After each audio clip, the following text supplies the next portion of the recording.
Welcome back to the Gridiron Grind with Andrew and Lance. Today we want to touch on a lot of little news going around the NFL. There's some stuff happening. There's people getting their fifth year option extended. There's people out of legal trouble, and then there's people that's in a little bit of trouble. But first, how are you doing, Lance? We're recording this a little bit later than normal, it seems like. You know what's funny, Andrew, is we're recording it later, but it looks the exact same for me and That's you fair. That's totally fair.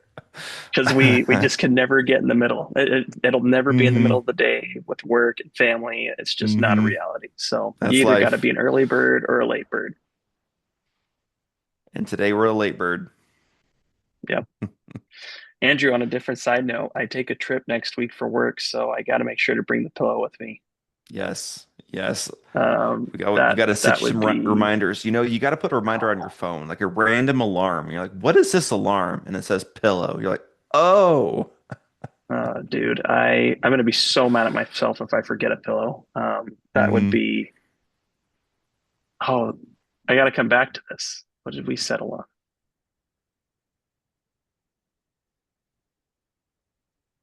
No, I just pulling up the chat that I put up for finding a nickname. Oh, okay. No, the travel break would have been a good one. That's not bad. Comfort Cube, Hmm. Night Guardian. That sounds a little bit over the top. hmm We'll say Bedrock Buddy. That's what I'm gonna go with. What about the eagle's nest? I like it. We'll go with that. I like it. Okay. Okay, make sure you bring your eagle's nest. Uh, noted. Noted. Okay, Yeah, well, man. shall we I dive gotta. in? Yes, let's do it.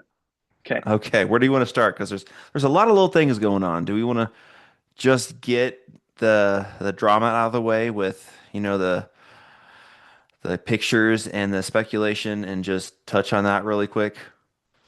We're talking about Rossini, Yeah. right? Just want to make sure our audience is Yeah. fully aware about that. Our Mm-hmm. audience, vast audience, enormous audience. Mm-hmm. Um, Yes. but yeah, I mean, we kind of talked a little bit about some of the AJ Brown stuff, and Mm-hmm. I think the part that's most interesting, right, this Rossini thing is sometimes you can stomp out a story for time, but it never fully dies. Mm-hmm. Like here's an interesting example. I just use this because I find this fascinating. But in the state of Idaho, I think it's like 15 to 20% of fires are the result of completely extinguished fires. Interesting. So, like, you could be going on a camp out, right? You form a fire, you do your due diligence as Boy Scout style, you put out the fire, you leave, but just the ashes can help spur another fire. It could be weeks later, days later, months later. And so Mm. I just tie that to this Rossini story because, you know, I have no idea what happened with the Vrabel situation, right? And Right. people are speculating, and I'm not going to get into that. But what I will say is, you can never fully get rid of your past. It's always tied to you, and you got to be extra careful. You got to be mindful. So, sounds like she's on leave. Not really Mm-hmm. much else has been expanded on, but what's the funny part of the story, though? Not funny, but kind of a funny side note is her boss came out so adamantly for her and supporting her. Yeah. Yeah. And now his foot is just so far up in his mouth as a result of coming out before all of the information was revealed. And you Mm-hmm. got to wait, man. You got to be extra patient with stuff like this. Do not Mm-hmm. jump to conclusions. Absolutely. Absolutely. And like you said, we're not going to speculate on what happened, what didn't happen, if they were with their friends, if they weren't. That's that's not anything that's been touched on by a ton of people. So it's that horse has been beaten dead for a long time.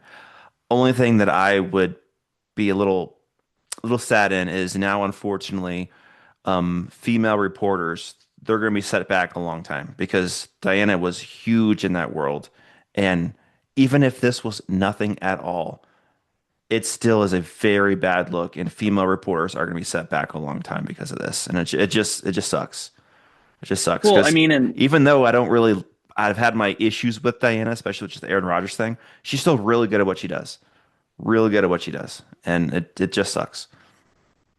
well, and I was going to just touch on that with the Aaron Rodgers thing. I just think it's back to back unfortunate off seasons, I would argue, Hmm.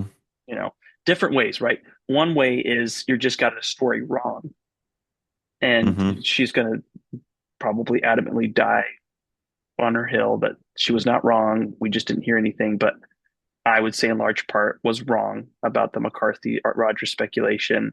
Yep. And then you flip it to the personal life side and you combine those together. So, yeah, we'll see. I think maybe the part that I just find most fascinating, man, is people think that they can just somehow like weasel their way around things and not suffer consequences. And Hmm. it's amazing to me how much that happens. And I'm not saying that's happening in the Rossini story, but if that it does like right, if it does, the cookie trail does lead down to that scenario. It is Hmm. amazing to me how much people think it's never going to catch up to me. It's not going to happen. I've been careful and I'm justified because of X, Y, or Z. But it does. At the end of the day, you eventually uh, pay the dividends for the bad choices that you make. So we'll Yep. see. I think the part that I'm focused on for this story is for the families, those Yeah. kids, the Yeah. They're both spouses. married. Yeah. So Yeah. if That's it hard. was if it was not the case, right? If this was totally just bad publicity and bad angles, and if this was a Hmm. Ted Lasso-esque story, right? Like I guess Hmm. that's the phrasing I would say, then I hope that they clear it up with their spouses and that they can get back to a place where Absolutely. trust can be restored. Hmm. Absolutely.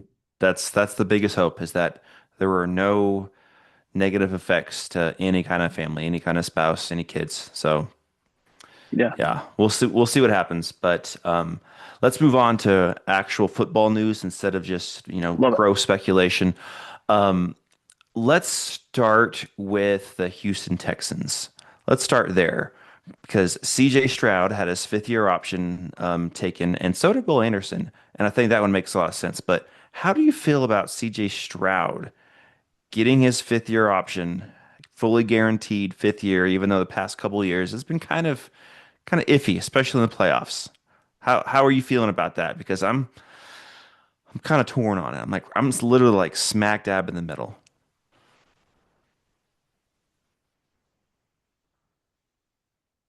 Just pulling up his stats real quick because I just want to think about it in terms of. Sure. I think it's hard because if you freeze the frame, right, like you're looking at one part of Stroud's career, it can be very easy to justify the decision either side. Because you think about when Hmm. CJ Stroud came back from his injury last year, it was kind of iffy if the Texans would make the playoffs, but he had some good games put together to push them into the playoffs. And so, like, he deserves some credit for that. Like, I was looking for it and I just remembered it. It was the Baltimore Ravens game, and I'm not saying the Ravens were like amazing at this point, but this was like a point where we didn't really know where the Texans were going. We didn't know where the Baltimore Ravens were going, and the Texans won 44-10. It was a big Hmm. win in terms of like, whoa, they have some potential here, and to have four touchdowns was a strong showing by Stroud, and then. Um, I'm just looking at some other games here that I always felt like that he kind of the Cardinals game was another one where I was like, that's a solid win. It was a 40-20 win, three touchdowns, beat the Chiefs. That was another huge win. So like there's moments where you can look here and say, oh, the well, that one's a little tough though, because that Chargers win was a big win, but he had two big interceptions. So it's like tough because you like look at different moments and I think you could get a different Yeah. answer. Um, I Yeah. do think one thing I will say is a difference though is Justin Herbert has been a strictly good regular season quarterback. That is it. Like that's all we've seen. Whereas with Stroud, granted not last year, but the year before that, you did see some competent playing and he went 22 for 33, 282 yards, a touchdown, 42 yards rushing against the Chargers. It's not bad. I would say the Texans offense was not great that year, especially with Tank Dell going down with that devastating injury. Hmm. I just want to go back to 2023. And in 2023, he had 3 touchdowns against the Browns. It's like it's hard because it's like I think it's an enigma at this point. Who's the real Stroud? Who Right. knows? Yeah. Yeah, and I like him as his character. He's a really good leader, and he has shown some signs, but man, those playoff losses, this especially this year, the playoff games he had, even the win that they had, it was tough because he was turning the ball over so many times, and it was mainly on him. But at the same time, he is a starter level quarterback, probably average, kind of like right there, smack dab in the middle, and those don't just grow on trees. So give him his fifth year option. It's not a ton of money. And hopefully you can still develop him a little bit more before you have to try to extend him. And if he doesn't show it this year, maybe they look into the draft next year. I don't know. But I'm rooting for him. I really like him. It's just that this is one of those like I get it, but at the same time, if they didn't exercise his option, I would have gotten it as well. It's 50-50 right up in the air, but I like him as a person, as a leader, so I'm rooting for him. He didn't show great the last time we saw him on the field against No. what was it, the Patriots? Yeah, it was bad. Yeah. And against the Chargers, it was bad, even though they got the win because their defense just carried them. Well, I mean, and the Steelers game was not great either. Yeah, Both playoff games were really yeah. tough showings. Um, yeah. I mean, I think you could make some solid arguments though, right, for last year. You didn't have Tank Dell. I think that was a problem. I don't think Christian Kirk ever panned out the way they wanted Christian Kirk to pan out. I think it was like Hmm. it was fine. It was a fine signing, but it was not like I don't think you'd look back and go, "Man, I'm really glad we signed Christian Kirk." Or I should say signed, Hmm. but traded for him. And so like he never really replaced Tank Dell. You had the Joe Mixon injury, and you never really had a solid answer at running back. I mean, I'm not saying that the Texans didn't have options in the running back room. They just didn't have the number one running back in the running back room. Hmm. I do think that this offseason, David Montgomery has the potential to help really solidify that room. For sure. Yeah. Um, and so, like, yeah, I'm not saying that Stroud's going to be amazing, but um, I'd say it's a medium risk, medium reward. That's where I'd probably put it right now. Like I don't think it's like a devastating decision to fifth year option him. I would also say, Hmm. you look at it, you don't want to end up in the Daniel Jones situation if you're the Texans. And one more year might make a difference in terms of whether you're going to sign that long-term extension. Because like the Hmm. Giants giving him that extension was one of the worst decisions they've ever made. Um, Yep. And it's all thanks to the Donna Shell defense. well, I mean, the part that's just so funny to me is everyone's like, well, you can get out of the contract early. It doesn't really matter when you can get out, that there's going to be pain. You have to give up money to get rid of that person. I think that too often players, or not players, but reporters push that narrative, and people are like, "Oh, yeah, it's fine." But okay, what if it's 20 million lost over the next 2 years? That's a decent amount That of change. hurts. That's a running back. That's a Hmm. tight end. That's a whoever it is. I mean, that's players that you can use with that money. Um, and if you keep them on the roster, you're committing a lot more resources to that position than could go somewhere else. Yeah. Yeah, for sure. Um, and for Will Anderson, that was a no-brainer because he's Yeah. fantastic. Yeah, their defense is elite, probably the best defense in the league, or top two for sure. Um, but yeah, we'll see how CJ Stroud can do, and Dave Montgomery signing is interesting. We'll see how they do in the draft. Um, their division's really tough, but I'm rooting for him. I'm rooting for him. Well, shall we move on to a certain defensive tackle that wants out of New York? Yeah, that's an interesting story. Do you think that's going to go anywhere that Lawrence will actually, well, Dexter Lawrence has requested a trade from the Giants. I should lead off with that, but do you think that's Hmm. actually going to go anywhere? I think if I had to put a percentage on it, it's like 65-35. I think he's going to stay. I think this is a power move Okay, so just to get more 65 money. stay. Yeah. Yeah. But it is the Giants front office. That's the only reason why I think this could get ugly. because their Giants front office is really, really dumb, as we saw in the One of the Hard worst. Knocks. Yeah. So they could really lowball him and he could sit out and then they kind of force their hand to trade him and he won't be on the Giants anymore. But I would still lean most likely they do extend him in some way, pay him a little bit more money because he is like a top three D tackle in this league, and that is very, very valuable. And the amount of money he's making, he's getting paid like the 11th most, I think, in that range. And so, I mean, he deserves more money, and he's not old yet. He's going to turn 29 this year, so he's got like 3 more years left of really high end play. So he probably wants one more good deal, and get your money. If you're a football player, go get your money when you can. So I'm totally for him on that. But with the Giants front office being the way they are, I think there might be a chance that they don't do anything and be really interesting to see where he goes because he could really be a difference maker. And I wouldn't speculate. Me being a Vikings fan, there's a lot of people out there, oh, the Vikings trade for him. They're not going to. I know that for a fact because we've already said over and over that we're focused on the draft. And plus, we have no money right now anyway. We have like $6 million to the cap left. And to trade for him, it will cost $20 million this year to the cap. So we can't even afford him. Would have to make a different move. Now, if Minnesota shows their hand and they clear cap space randomly, like, oh, maybe something's happening, but that's not going to happen. They're focused on the draft. So it'll be interesting to see if he does get moved where he goes. There's some front defensive tackle needy teams out there. So we'll see what happens, but I kind of think I lean toward he's going to stay with the Giants and just get paid more, especially with a new coach. Harbaugh's going to want to keep him.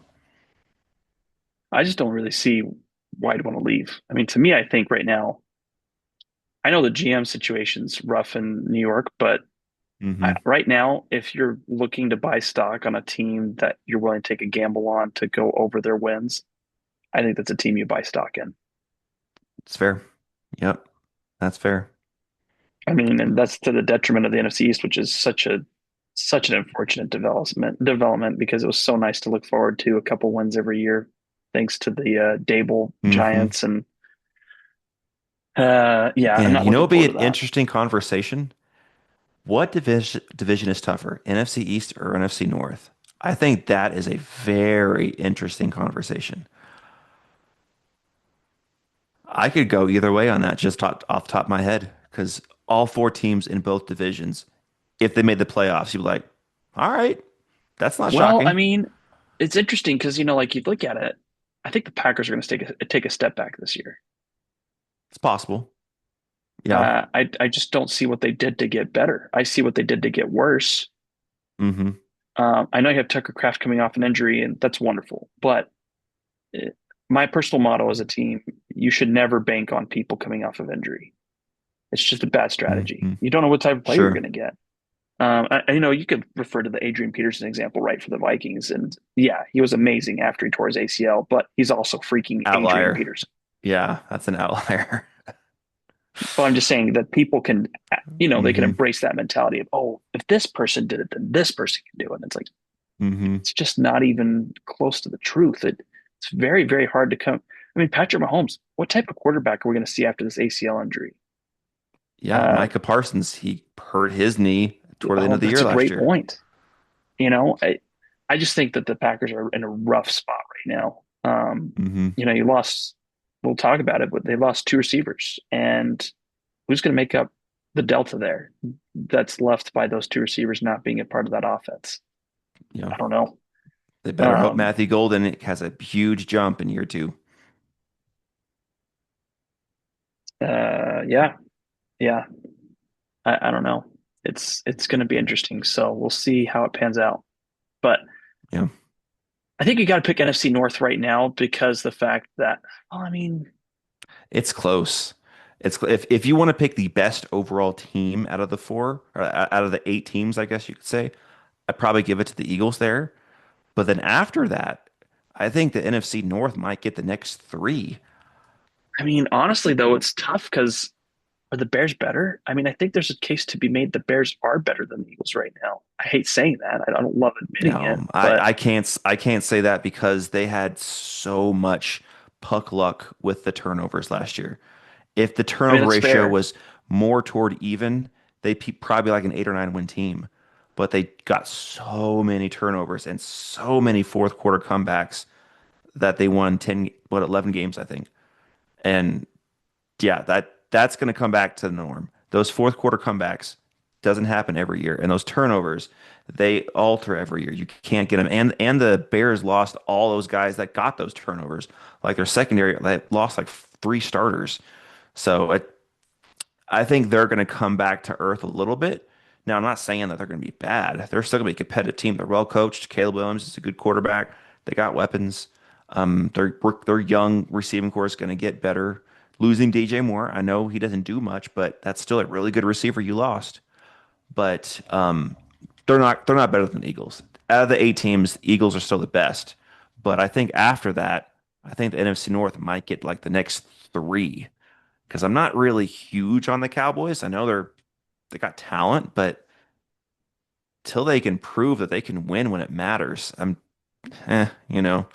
And the Commanders, we'll see about Jaden Daniels if he can be healthy. And the Giants Yeah. have potential, but they have to show you first. I know that that's their like secret darling to make the playoffs. I can't do it until I see it. Would I be surprised if the Giants made the playoffs? Not really, because they have a lot of talent, a lot of young talent, and Harbaugh's a great coach, but I can't predict that in year 1. You need to see it work first. So,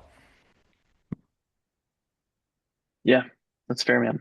All those are very, very fair things. By the way, it's weird that we are in a world where the Kansas City Chiefs went 6-11 last year.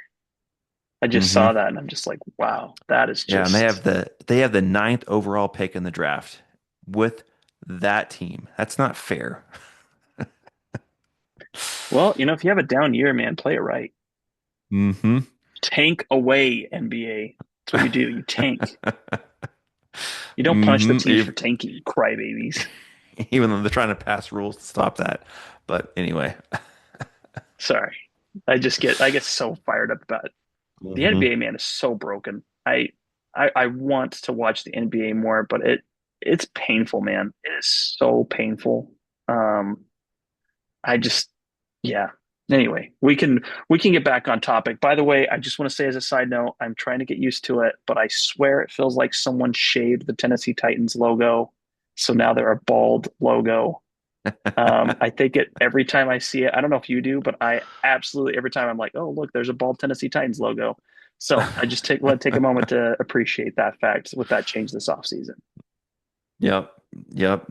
And that's another team that people are putting in the playoffs. That one I don't get. That makes No, no sense. absolutely not. That is not happening. I will Yeah, the happily stand with Giants you on I that can one. hear, but the Titans no. Even if the Titans draft Jeremiah Love, congratulations on having a really good running back and a bad offensive line, an average quarterback, and a bad defense. Speaking of uh, the Tennessee Titans and thinking of Cam Ward, I'm really surprised. I was reading some comments the other day that were just absolutely bashing on Jackson Ward after his first year. Really? And I don't get it. Jackson Dart has a better completion percentage rating than Cam Ward. He had not as many yards, that's fine. He had the same amount of touchdowns. He had less interceptions. He had a 91.7 passer rating compared to Cam's 80.2. And I'd say they had very similar supporting casts, Especially since especially Malik since Neighbors Malik lost. Neighbors, Yeah. yeah. hmm And then you also had Scadaboo that went down early. So, like, hmm we're not And talking he has about a guy concussion that had issues. that much more. Yeah. I'm really surprised that Yeah. there's still so much hate for that guy. I think Jackson Dart is a stud of a player, and if he can get past these injury scares, he could have an amazing career. So I think if Yep. you did the draft over again, I think he should absolutely have gone far higher than what he did. Yep. Yep. And now he's got a good coach to develop him. Yeah, it's true. It's And true. now So we'll and now and now Cam Ward has Dayball. oh yeah, because of the Tennessee Giants. I forgot about that. hmm So now Cam Ward's probably gonna get concussions if he say, "Get back out there, dude. You can play." Oh, dude, I don't know. I was so surprised by some of those scenarios where Jackson Dart Hmm was either encouraged to run or it was designed for a run. hmm Yeah, it was interesting. So yeah, I mean, we'll have to see what shapes up for um these players. I'm interested to do our rankings again this year to kind of see where we're Yes. stacking. And um Yes, of all the here's a divisions question and all that. here's a question I have on the rankings front. Some people are of the opinion that the Super Bowl champion has to be number one until the season starts. Are you of that opinion? Not necessarily. Not Okay. necessarily. If they deserve it, sure. If they got worse, then why am I going to put a team that's the fifth best team in the league as number one? That just doesn't make sense. So, I'm there with you. Yeah. yeah. I just was curious. That's always something I find interesting when you read rankings. So hmm Yeah, it's like a yeah, respect factor. No, that's in the past. You were number one last year. Awesome. Let's see who's number one this year. yeah. Not gonna be the Seahawks. But should we go ahead and end on that trade that literally just happened today, I like think just that a that few was the hours whole ago? reason why we waited to do this podcast, Andrew. I think it was like There you intervention. go. If we did it this morning, we wouldn't have had a chance to. So yeah, that's a good way to see it. Yeah. Um, but yeah, that Dontavian Wicks trade from the Green Bay Packers going to the Eagles. I honestly love the trade value. The trade value to me is very fair. He was originally a fifth round pick, so you give a fifth round pick this year, and you give, right? Is it this year, right? And then a sixth round pick next Yeah. year. Am I getting that right? hmm Yeah, that's right. Um, and then like you consider that, and they have to give him a 1 year extension, and it's a very respectable 1 year Yeah, that's like extension 13 for mil, I think, something like that. yeah. And so, which to me I think is fine, because I think you're leaving basically an option in there to move him up into a more prominent role. I think I really thought about it. I panicked at first and thought, oh my gosh, AJ Brown's gone. But I'm not so sure about that because just a couple of years ago, the Eagles traded for Jahan Dotson and were in a very similar boat with the salary and traded less for the draft capital. They traded basically a third round pick for Jahan in order to bring him into Philly, and then they had him for 2 years. So I look at it. I think what how he's trying to do here is he's trying to put the Eagles in a position where they're not desperate in the draft. Like he doesn't Mm-hmm. want to pull a Tennessee Titans trade with AJ Brown where they traded him and then took Burks with the pick. And it was questionable whether or not Burks was really the right selection. And who knows if Burks is a bad player? I think he was given a bad hand, and the Titans were such a Yeah. mess by that point. Yeah. He only had 1 year of Vrabel, and then Vrabel got let go, and that was a dumb decision. And they let go the Titans or their GM because the GM, you know, uh, gave up AJ Brown after he's basically forced to. I don't know what you're supposed to hmm do. So I think the Eagles are trying to set themselves up to not have to panic if they got to let Brown go. I mean, to me, if you have Smith, Wicks, Brown, and Moore as your main wide receiver core, and then you've got some other options, Hollywood Brown. that's yeah, that's to me a respectable, like decent receiving core. Is it going to take a step It's back? very deep. Absolutely, but I thought about this, and this is my theory. I think that what the Okay. Eagles are trying to do here is they were in Green Bay. Sean Mannion was in Green Bay, and you think about the Green Bay receiving core. The strength of the offense was built off of not one receiver is going to be dominant. We're going to build it off of the scheme and then allow everyone to eat a little bit, and it's going to be hard for defenses to cover. And I think that's what the Eagles are trying to do here is based off these moves, they're trying to Hmm. deepen the receiver core and try to see if they can spread the offense open in a different way. Because to this point, I think the criticism of the Eagles wide receiver core is they haven't been able to develop, right? There's no homegrown talent that's really taken off for the Eagles receiving core. And so they're trying to spread it out to make it easier to rely on more people um, to get open and to get down the field, make a difference. Um, Darius Cooper is someone I'm interested to see what happens with. I think he's got potential. Johnny Wilson he's okay. So I think that there's like room there to make it work. Like I, it's hard because I don't want to see AJ Brown go, but I feel like the Eagles are setting themselves up for, hey, if we get the right offer, we Hmm. are going to move on from AJ. But I still think that there's a world out there where they don't move on from him. Um, Yeah. and I think also like there's another argument to be made for, well, yes, maybe this doesn't encourage the Eagles to trade AJ Brown. I think there's another point that this encourages, though. Now teams can't say that the Eagles are desperate to figure things out in order to get another receiver. No, no, we've already solved that part. If we trade AJ Brown, it's because we just want to give him a chance to leave, and then hopefully we can heal some of these circumstances, the awkwardness. I really don't know what to call it, but it's Hmm. really just going to be if we get the right value, we'll do it. If we don't, we're not. Like we're not pressured either way. We're covered, and that's not a bad strategy because then that way you're not taking a draft or a trade that you don't want. You're not in a position where you have to take a receiver early. You can wait. Um, but to me, I think that's a fine wide receiver core. It's certainly not what it could be, but maybe Dallas Goedert plays a more prominent role. Maybe Saquon Barkley steps up. Maybe Tank Bigsby takes a larger role in the offense.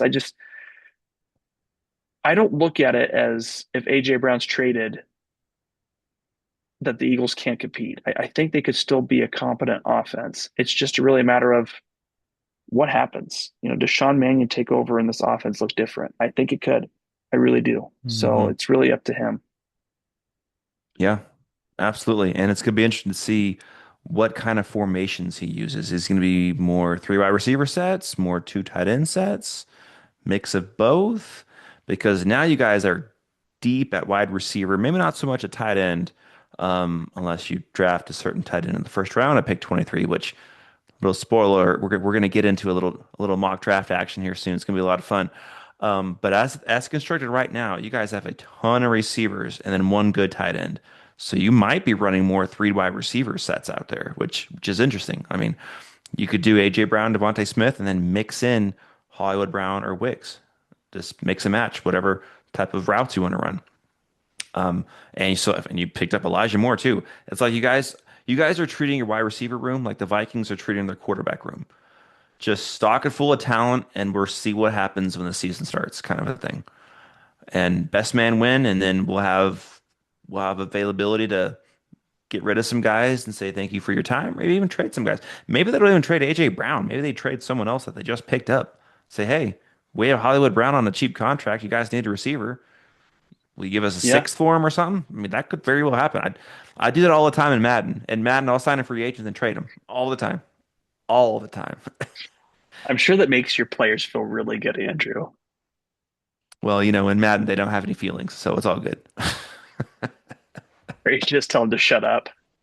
Shut up and Basically, like, play. hey, just go play for the Jaguars and get them that third round pick that they just sent me. Go away. Yeah. I did think about one part I do want to mention is we haven't discussed it since it happened. Like we Mhm. talked a little bit about the Andy Dalton trade and what does that mean for Tanner McKee. But an interesting nugget that came out in just the past couple of weeks is the Eagles are only Mm. on the hook for $1.2 million of this contract. The Panthers took the rest. Oh, for Dalton. Okay. So that is interesting because I think that that might mean we have a three quarterback room that's set. Which honestly, I love that. I think that the deeper you can make your each of your position rooms, the Hmm. better. Depth is so Um, important because injuries happen all the time. yeah, you just never know. You never know when the injuries are going Hmm. to come up, so you got to plan for it. So Absolutely. yeah, Absolutely. Well, we'll see what happens. I mean, this trade does make the Eagles technically better. You did lose a draft pick this year. Fifth round isn't like nothing, but it's not a lot. So we'll see how that affects the draft at all. But overall, this does make the Eagles a little bit better. Like you said, it gets them prepared for any scenario. If they get an offer they can't refuse, all right, here you go. Here's AJ Brown. We'll be fine with your draft pick, whatever it is. Or they can keep everybody around and just have an extremely deep wide receiver room. well, I think that one other part too is that there's no shame as a GM to admit there's just some areas you're not as good at evaluating in. Mm, Um, hmm. like for example, for me, for Howie Roseman, we're not looking for receiver for offensive lineman in the first round. our bread and butter is finding offensive linemen in different rounds. Cam Jurgens, Hmm. second round. Landon Dickerson, second round. Tyler Steen, third round. Jordan Mailata, seventh round. Um, was his Fred Johnson. I don't even know if he was a pick. He might have been a. Well, actually, we got it from another team, but I think he was a practice squad player originally. Like you, Drew Kendall, who's been a good backup for us. Like you don't have to draft these players early. If you know how to find the players, then don't stress Hmm. about it, right? And if you're having a little hard time finding the right wide receivers, that's where you like willingly invest and trade more draft capital. Let's take away the stress. If we can't really find them good wide receivers on our own, there's no reason that we should just continue to stress out about it. Let's just take someone else's. They've done the work for us. Yeah. So Yeah. You got to know your strength. You got to know your weaknesses. I mean, like, just don't try to draft Jalen Rager in the first round. Just, totally skip that. That was his one miss he's never going to get to live down. I still don't. I will never forget how I felt that day. I was like, Hmm. I was so ready to take Justin Jefferson, Andrew. So ready. I I literally was sitting next to my friend and well, I'm not sitting next to him, but like we were talking like just earlier that day because I was still having to work during that time. And he's like, "Do you think Hmm. that your team's going to take Justin Jefferson?" I'm like, "We better take it if he falls to us. That's like the no-brainer pick." And he's like, "I don't know. We'll see what happens. Maybe they're going to think something else." And they got to the pick, and I'm like, "Here we go. Justin Jefferson. Just walk the paper up. Justin Jefferson." Hmm. And then they said Jalen Rager, and I'm like, "What?" And then we took Jalen Hurts the next day. It was a great time to be an Eagles fan. I forgot that We was were that same just draft. Yeah. all sorts of confused, and Carson Wentz was like dying. Yeah, that was a horrible season. So glad we're not in 2020 right now for so many reasons. Hmm. Ain't that the truth? Yeah. Well, is there anything else we want to touch on here? No, I think that's it, man. So excited to Okay. get into our mock draft episode. Yes. Yes, that's going to be awesome. Well, everyone, thank you so much for joining us in this episode. Be sure to like, subscribe, and comment, and we will see you in our mock draft episode next time. We'll see everybody.